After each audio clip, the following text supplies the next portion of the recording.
You know, some of these Touhou platformers are kind of relaxing. Just nice, calm, and comfy. Let's try this one.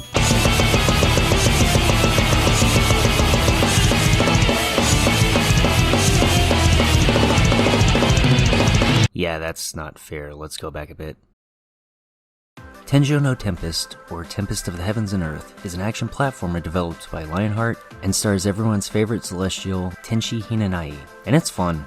Initially I was only fairly warm on the game, but time went on and I began to enjoy it more and more. As I figured out what all I could do, the game opened from being a challenge against each stage to how hard and stylish I can wreck these yokai. You don't have to be too into Touhou in order to enjoy Tempest, but I will say some prior familiarity with the game's story will go a ways more than it does with Luna Nights, as the events of this game deal after the events of Scarlet Weather Rhapsody. Tempest of the Heavens and Earth follows Tenshi on her investigation regarding a series of earthquakes and a potential connection with Iku Nage. During the initial confrontation with Iku, Yukari reveals herself to be working alongside her and transports Tenshi to the bamboo forest of the Lost. From there, Tenshi begins her journey to get back to Iku and stop the impending earthquake disaster. Like I said, Tempest is an action platformer with most of the emphasis on the action. There's still plenty of platforming to do, with the stage progression tied to solving puzzles and jumping and moving through the levels, but most of the gameplay will be focused on the combat. Basic movement includes a double jump and an evade that can be angled in any direction, effectively functioning as a third jump, or to be used as a quick stationary dodge when standing still. The invincibility while dodging is pretty generous, not only giving you complete invulnerability for the duration, but for about a second afterward too. In between the first and second jump, Tenshi can also hop and stay perched on a keystone in midair, which can help time your double jumps if needed, or as an airborne position to shoot from. It's also just kind of fun to do, though I never really used it in normal gameplay except maybe once or twice to judge a jump. The level design works well with Tenshi's movement, though most of the time you'll have a lot more mobility than what is required. Only Stage 5 will really test your handle on Tenshi's abilities. Where Tempest shines is in its fighting, in which you have 4 options for attacks. Number 1 is close quarters physical attacks, all through your primary attack button. Depending on the amount of times pressed in succession, as well as directions inputted, you can throw out a number of punches, kicks, and keystone-based beatdowns provided you're standing next to any enemy or destructible object. They're not necessarily the most diverse attacks, nor the most complex to pull off, but you do have more than a couple of options, and chaining attacks is pretty easy. There is a launcher attack and air combos though, as well as a couple of diving maneuvers, so it's a good action game by default. And personally, I'm a big fan of this headbutt. Additional moves can be bought through the store in the pause menu, and the currency used is the points you gain. This store mainly unlocks charge attacks where holding down the last A press in a combo delivers a stronger variation. So long as you're not skipping enemies, you should have close enough to get everything on a single playthrough, but I'd recommend getting all the basic moves first before moving on to the charge ones. The heavy attack is the Sword of Hiso. It can be used to attack enemies on its own using a separate button, and is fairly strong once upgraded to have the flirty finish. Each swing uses one of 4 spiritual power stocks shown up top, which is also shared with the dodge. They fill back up pretty quickly, so as long as you're not dodging all the time or trying to attack only with the sword, running out isn't too much of a threat. You should try to keep at least 2 minimum on hand, so that way you can use the sword's main mechanic, weather control. When using a dodge through some enemy attacks, you lock onto them for a moment with an effect called Spirit Grasping, which decreases their defense. Hitting them with the Sword of Hiso during this will activate an atmospheric change. These weather patterns last for a short time and give you slight bonuses to your abilities like unlimited spirit or additional attack power, but more importantly are used to solve puzzles for progression. Using the weather, you clear obstacles like putting out fires, having to boost your jumping distance with the wind, or raising and lowering the water level in the lake. It's all simple stuff and you're never allowed to get stuck, as any enemy whose corresponding weather effect is required to move ahead will constantly spawn close to where you need it. When you're not close to enemies, the melee button becomes the shoot button and allows you to fire projectiles as long as you have enough spirit points depicted in the bottom meter. You can gain spirit by landing melee attacks successfully or taking hits, and Tenshi can stock up to 9 levels of spirit meter. Spirit can also be found in energy wells in the ground, which you strike with the Sword of Hiso to gather. Depending on the type of shot equipped, all of which are also bought from the store, you'll be able to have different options for range, direction, strength, and spirit cost. There are quite a few different types of shot available, so the game offers you style switching: joy, ease, woe, and ire. You do get benefits from switching in the form of style suppression, a short boost to offensive power when switching to a style you haven't used in a while, so keeping things varied from time to time will help. For the most part, I ended up really using 4 types of shot throughout my playtime: a single shot for isolated enemies or just to save on spirit, a rapid fire with direction holding for decent sized groups, a laser for bosses and major groups, but can only fire sideways or straight up, and most often a shotgun type with very limited range and a pretty decent cost. I use this one to get myself to use strikes more as well as to keep a steady amount of spirit, and you want to keep that spirit. Attack option number 4, spell cards. They're huge attacks that can either clear out screens or deal massive amounts of damage to bosses, and the game does want you to use them because much like the amount of shots, there are a bunch to choose from. Still, I ended up not using them all that much. The cost for some of them is upwards of 6 bars of spirit, and I instinctively use spirit for shot attacks instead. They do grant invincibility throughout the entire attack, so much like a spell card in a mainline Touhou game, having one of the weaker 3-bar spell cards equipped to use as a safety net to not die wouldn't be a bad idea. Speaking of health, the main indication of health is your healing barrier, the ring that spins around Denshi. As you take more damage, it changes color from green to orange to red, with being close to death causing a bit of red tint to border the screen. Much like any regenerating health, stay out of combat for a moment and it'll slowly come back. You can get stun locked by enemy attacks, but if you're not low on health, it won't be a death sentence before you can regain control. The difficulty is pretty fair with combat, with most of your deaths being on you. Common enemies are pretty basic and mostly derived from 3 pools. First are these fluffy ball things. I'll be honest, I'm not entirely sure what they are. These spirit things, and fairies. All 3 have several varieties with different attacks and subsequent weather patterns. While most of them only take a few good punches and kicks to do the job, there are a couple of variants of fairy that have a decent amount of health.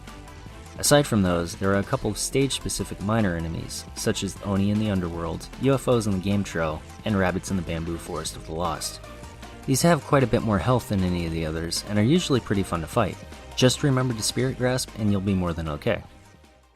As always, the main attraction for each level are the boss fights. Tempest bosses are similar to the traditional Touhou way of doing things, in which you begin with a pattern, defeat that particular health bar, and then the next phase begins with a new attack. However, each phase has 2 meters, the boss's health and the amulet meter, which functions as armor. Depleting the amulet meter can be done much easier by spirit grasping and triggering each boss's unique weather effects. Once down to 0, the boss becomes stunned and you begin to take chunks out of their health meter. If you fail to drain their health meter all the way, they will regain their amulet and begin to attack once again. Reisen and Futo, the bosses for stage 1 and 2, aren't too hard to handle, but provide a decent introduction into how these fights work. And then there's stage 3. Meet Nue Hoju. You're going to get familiar with her. I honestly found her to be a lot harder to battle than Yugi and Suako later on, but I suspect that may be because Nue changed the way I approached boss fights. Rather than rush in and try to get in as many hits as possible, I was forced to look for safe spots and throw in a healthy mix of shot and strike attacks. Mistakes were punished harshly, whereas in previous battles, I could get away with messing up a sword swipe or dodge. With perseverance and relearning how to fight and control the arena, she does become a lot easier. There was a pretty bad bug I encountered late in the game that erased my save halfway, but I don't know how it occurred. The first time I made it to the final stage, it was pretty late, so I called it a night and exited the game normally. Somehow my data got corrupted at this point, so when I started it up and hit continue, it put me back at stage 1. I tried to select any of the other stages using the chapter select, but found none of them unlocked. Oddly enough, all of my upgrades I had bought from the shop carried over, so I'm not entirely sure what happened, but eventually I started back up. I made it through stage 1 with no problems and faced Reisen again, but during her final spell card, the attack was very different. Instead of an advancing wall of death, she was now invisible and the stage became warped like a smaller planet. I wondered if I had triggered some sort of hard mode when the data reset, but then thought it was due to me not dying during this stage. I tried again with stage 2. I tried it again with stage 3 and made it through to Nue to find out she too had an alternate final attack. While I thought I had it figured out, this wasn't the reason. Spell cards can change depending on how well you do during the boss fight itself, not the stage. I tried looking it up and I don't know the criteria for sure, but the prevailing hypothesis online is that if you don't get hard knocked down during any of the fight before the last phase, you'll get the alternate spell card. Tempest looks pretty good, with character sprites being the biggest factor in this. Everything has a decent amount of frames of animation, particularly humanoids, but the best part of them is how expressive they look. There's a lot of personality shown, with characters throwing themselves into their moves, and you can clearly see their reactions when they take damage. Each boss also has a lot of work put into their attacks, with them summoning up their spell cards and overall attention to detail. Look at Futo, she's having the time of her life fighting, until I get through her armor and start destroying her. Also a small but good detail. When you launch bosses and they land, they all end up flat on the ground except for Yugi, who never falters. A lot of the fun sprites are all in the cutscenes, which you might miss a few if you're just paying attention to the portraits and text. The game does have a couple of detractors. The biggest of these is the final boss being a letdown, suffering from a pretty sharp difficulty drop which kinda sucks, especially after my tense one-run go at Iku. Up to this point, all the boss fights were much better overall, with well-designed attack patterns requiring you to manage your spirit stocks for proper dodging and spirit gauge for the right time to attack. The final boss requires you to hold down the shot buttons until have infinite spirit and press dodge every few seconds for auto-aim. Of course you can beat the final boss like normal, but you're not discouraged from cheesing it this way. Iku made for a much better fight, and the game not ending on her level or higher does kinda suck. The other thing worth mentioning was that conversations between characters during the stages can repeat whenever you pass through the same areas over and over, even on the same life. It's a small gripe, but something that you do notice when playing the game. Otherwise, the dialogue is fun and provides good characterization. After you beat the game, you unlock the challenge menu, which includes the boss rush modes, combo attack mode, which is 10 seconds to get in as much damage or hits as possible, and training mode. Wait, why is training mode unlocked after you beat the game? Is it to hide Nue's presence? Even then, training is something I'd always want available from the start. The achievement list and extras are also here, with each row of achievements being tied to one of the challenge modes.